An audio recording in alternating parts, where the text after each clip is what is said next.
Hoje eu assisti mais um debate na internet, pelo YouTube, e me chamou a atenção um rapaz chamado Jason, né, e outros mais que eles debatem, procuram achar erros na Bíblia, contestar algumas coisas que existem na palavra. E dentre eles tem esse verso que eles estavam debatendo, talvez por má interpretação de texto, por não conhecer a palavra, ou por querer simplesmente provocar uma situação constrangedora entre o meio evangélico, ridicularizar a palavra, brincar com Deus, né? Então eles apresentam esses versos e debatem como se todo mundo tivesse errado e eles estivessem certo, e talvez por não deixar o Espírito Santo guiá-los, por não estudar a palavra com profundidade, Deus não permite que eles tenham um entendimento. E um dos versos que eles citaram lá foi esse aqui de Isaías 45, versículo 7. Isaías 45, versículo 7 diz assim, ó: eu formo a luz, eu crio as trevas, eu faço a paz ou promovo a paz, eu crio o mal. Em outras contextualizações ele faz eu crio os conflitos, né? Então eles começam a dizer que Deus existe dentro dele o bem e o mal. Então Deus também é mal, né? Porque ele criou o mal. Então o mal não existiu de outra forma que não fosse criatura de Deus. E aí quando você começa a entender, pegar esse verso e pegar parte por parte, você começa a entender no sentido mais real da coisa. Por exemplo, eu formo a luz. Que tipo de luz?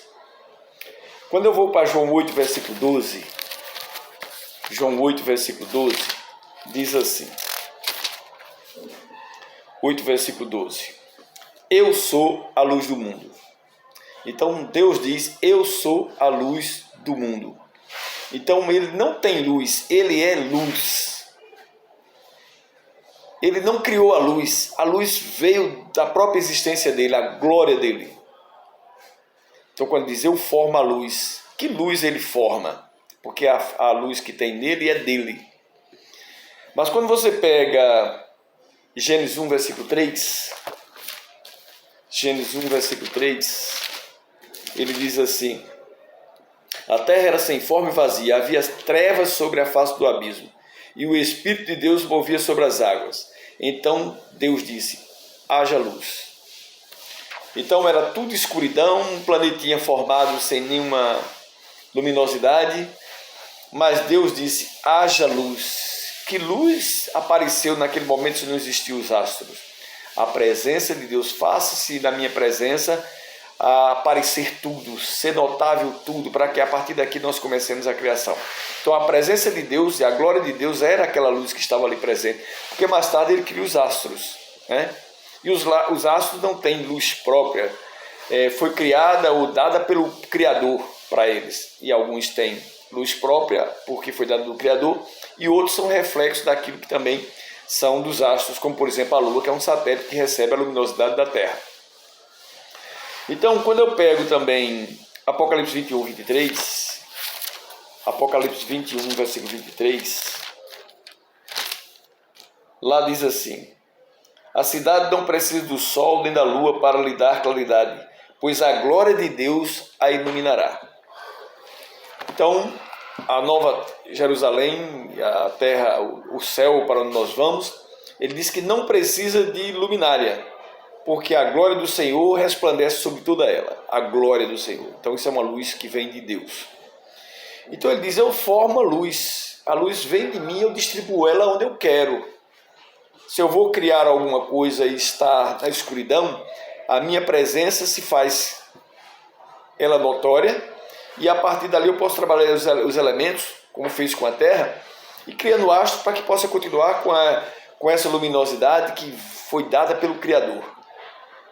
Não é a glória dele, mas é algo criado por ele. Então existem dois tipos de luz aí que é notória. A luz da glória de Deus e a luz da criatura ou do objeto que foi criado por Deus. Quando eu pego Mateus 5, versículo 14, Mateus 5, versículo 14, lá diz assim, ó, Vocês são a luz do mundo. Filipenses 2, versículo 15 diz que nós brilhamos em meio à geração corrupta como luzeiros que brilham. E nós somos luz de que forma? Nós brilhamos de que forma? Por nós termos a presença do Senhor na nossa vida, nós resplandecemos aquilo que Ele deu, que é a glória, um pouco da glória dEle. São os elementos que brotam dEle, a bondade, a fidelidade, o amor, a paciência, a longanimidade. Isso é o que nós apresentamos daquilo que é a luz verdadeira. Sabe por quê?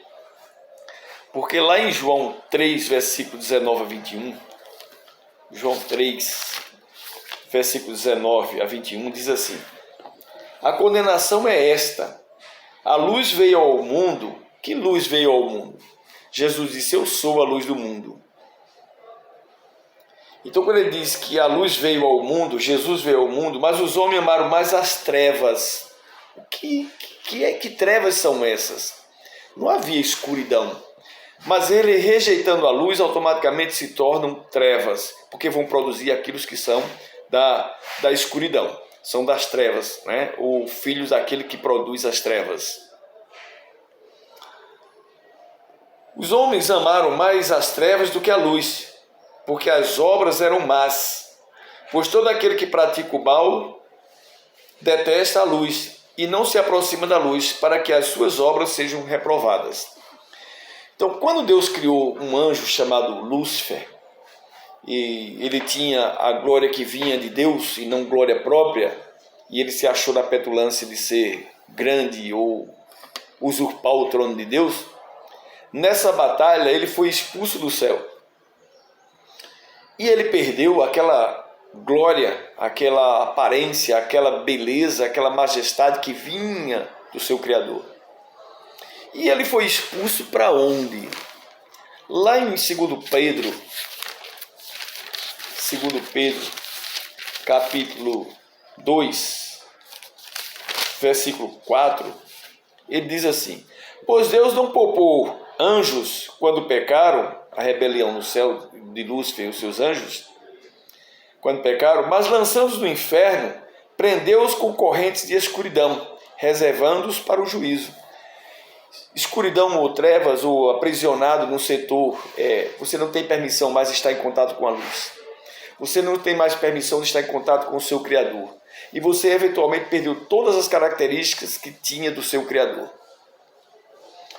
Então, isso é trevas. Então, Deus, Ele é luz, e quem se aproxima dEle é iluminado. Deus é luz, e quem se afasta dEle vive em trevas, chama-se trevas espirituais. Então ele diz: eu crio as trevas. O que é que Deus diz quando ele quer dizer, quando ele diz eu crio as trevas? Quando Deus criou o ser humano, assim como criou o anjo caído, ele deu uma coisa chamada livre-arbítrio. Então Deus não criou o mal, a essência do mal, mas Deus criou uma coisa chamada livre-arbítrio, onde você tem escolha de adoração ou de rejeição. Se você continuar adorando a Deus, você está próximo daquilo que é luz e é iluminado a produzir aquilo que é da luz. Se você rejeita ou se rebela, você automaticamente perde todo esse glamour, essa glória que vem do Criador, e você passa a ser uma simples criatura que vive em trevas, ou chamada trevas espirituais. Então Deus, Ele é responsável pelo mal. De certa forma podemos dizer que sim, porque Ele criou esse livre-arbítrio. Então deu permissão, ele sabia que isso poderia acontecer, mas ele criou livres para que você pudesse escolher o luz ou treva, aproximar-se ou rejeitar. Assim como eu poderia usar uma linguagem chula, um exemplo chulo, eu crio 2 filhos, nasceu da minha esposa e através da minha inseminação, 2 filhos, e eu cuido, crio com maior carinho, mas um resolveu comer merda. Perdoe a expressão, mas você vai entender o porquê. Um resolveu comer merda. E a pergunta foi: que culpa tenho eu, que o criei, dele escolher comer merda? O outro não, o outro escolheu comer coisas boas. Mas também eu não tenho Não fui eu que determinei que ele deveria comer coisas boas. Ele escolheu o que deveria comer. Então, quando as pessoas, quando a gente vê Deus dizer assim, eu crio as trevas, eu permito, né, que as pessoas que se afastem de mim enxerguem essa escuridão que existe. Trevas é isso. Então, Deus não criou o escuro, porque Ele, na sua essência, é claridade, é glória. Mas o distanciamento da glória de Deus, mas Deus está em toda parte. Deus está em toda parte, no sentido da onisciência, mas não é que Deus esteja aqui agora sentado do meu lado e ao mesmo tempo sentado lá no trono dele nos céus. E ao mesmo tempo lá em Campina Grande conversando com minha mãe, e ao mesmo tempo lá no estado de Israel agora, olhando para a guerra e pensando o que vai fazer. Mas porque ele é onisciente, onipotente, onipresente. Então esse camarada ele começa a limitar Deus e ver as contextualizações, até mesmo porque esse Isaías 47 não pode ser interpretado como literal essa parte, 45, versículo 7, porque no verso 6 ele diz, para que saiba desde o nascimento do sol até o poente, que além de mim não há outro, eu sou o Senhor e não há outro. Eu formo a luz e crio as trevas, promovo a paz e crio os conflitos. Eu, Senhor, faço todas estas coisas. Porque Ele é dono de tudo. Mas se eu pegar isso literalmente, Deus criou o mal, Deus criou a treva, então Deus também é mal. Então eu teria que pegar isso aqui também como literal, que é no 7 que diz, eu formo a luz e crio as trevas. Promovo a paz e crio o conflito. Beleza. No 8 ele diz, que os céus gotejem lá do alto e as nuvens chovam justiça. Espera aí. Os céus gotejar do alto. Os céus gotejaram do alto e as nuvens chovam justiça. As nuvens soltam água, não soltam justiça. Se eu interpretar isso também como literal, que a terra se abra e produza salvação, e juntamente com ela brota a justiça. Eu, Senhor, as criei. A justiça brota da terra ou brota de Deus? Então esse cara, ele é um sem noção, podemos dizer assim, porque ele simplesmente ele pega um verso isolado e ele começa a bater em cima dele como se ele tivesse descoberto a maçã de ouro. E aí quando eu pego esse livro, eu crio as trevas, Gênesis 1, versículo 2, havia trevas sobre o abismo. Que trevas era essa? Escuridão. Mas a presença de Deus se fez e a escuridão sumiu. O ser humano vive em pecado, vive em tribulações, vive em angústia, vive afastado de Deus, vive em trevas. Deus se aproxima, cuida, trabalha, Ele permite. Ele recebe luz, Ele é iluminado. Filipenses 2, versículo 15 fala sobre isso. Quando você pega Isaías 60, versículo 1 a 2, diz que as trevas cobrem a terra. Mas eis que sobre nós nasce uma resplandecente luz. Nós somos como um luzeiro para clarear esse mundo que vive em trevas, trevas espirituais.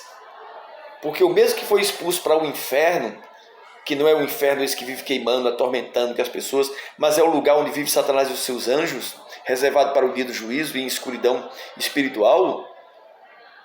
Então é esse mundo que vive sob o efeito de Satanás, porque esse mundo, o príncipe desse mundo era Satanás. A cruz, Jesus derrotou ele na cruz e tomou esse reino de volta. Aliás, é um texto que eu vou usar para explicar Mateus 26, que ele também faz um argumento errado lá, de Mateus 26, 27 a 28. Eu vou explicando texto por texto. Então, daqui a alguns dias eu vou soltando esses textos aí, para que vocês tenham uma compreensão melhor. Então, quando ele diz assim, segundo Pedro 2, versículo 4, que Satanás está em trevas, não é em escuridão sem ter uma luz, mas é escuridão de trevas espirituais, porque não tem mais contato com a luz, com aquele que é o Criador, com a glória dele. Aí quando você pega Mateus 5,14, né, Mateus 5,14, diz que Cristo é a luz do mundo. E o afastar-se dele, João 3, 19 a 21, provoca as trevas. E essas trevas é o que está em Judas 1, versículo 6, né? Lá em Judas 1, versículo 6, que diz que Judas 1, versículo 6. E a anjos, porque não guardaram o seu estado original, mas abandonaram o seu próprio lugar, que foi o céu, o lugar de glória e de luz, ele tem guardado sob trevas em algemas eternas. Até o dia da destruição eterna, quando tudo vai ser destruído. 2 Pedro 3, versículo 7 em diante, fala sobre isso, né? O 1 Pedro 3, versículo 7. Deixa eu ver o verso aqui direitinho, porque você vai procurar lá.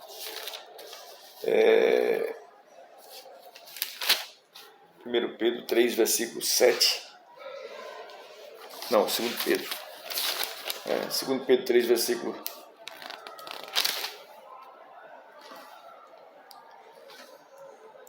3, versículo 7, né, que vai falar sobre a destruição desse mundo. No verso 10 também vai falar sobre isso.